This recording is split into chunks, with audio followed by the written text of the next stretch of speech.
আসসালামু আলাইকুম। আজকে আমরা বিয়োগ করা শিখবো। কি করা শিখবো? কিভাবে বিয়োগ করতে হয় সেটা আজকে আমরা কি করব? শিখবো। যেমন বিয়োগ মানে বাদ দেওয়া। বিয়োগ মানে কি দেওয়া? বাদ দেওয়া। কিসের থেকে বাদ দিতে হয় সেটা আজকে আমরা শিখবো। ঠিক আছে? যেমন ধরো আমার থেকে 435 টাকা আছে। কয় টাকা আছে? 435 টাকা আছে। এখান থেকে 23 টাকা বাদ দিব। কয় টাকা বাদ দিব? 23 টাকা বাদ দিলে 435 টাকা থেকে কয় টাকা থাকে সেটা আজকে আমরা শিখবো। যেমন ধরো তোমাদের কেউ কাছে 500 টাকা আছে। কয় টাকা আছে? 500 টাকা আছে। এখান থেকে আমাকে তোমরা 100 টাকা দিয়ে দিছো। কয় টাকা দিয়ে দিছো? এখন তোমাদের থেকে কয় টাকা আছে? আর কয় টাকা আছে? 400 টাকা আছে। কয় টাকা?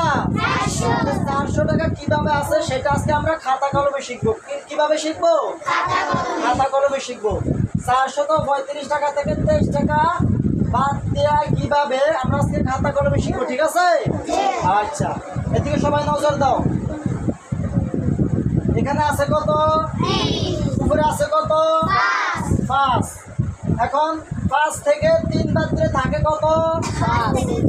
5 থেকে 3 বাদ দিলে থাকে কত? কত থাকে? নিচে কত নামবে? 2। এখানে আছে কত? 2। এখানে কত? 2। উপরে কত? 3। 3 টাকা থেকে 2 টাকা বাদ দিলে থাকে কয় টাকা? কয় টাকা? 1 টাকা থাকে। এখানে আছে কত? কত? 4 দিয়ে যে কোন নিচে কোন সংখ্যা আছে? আছে?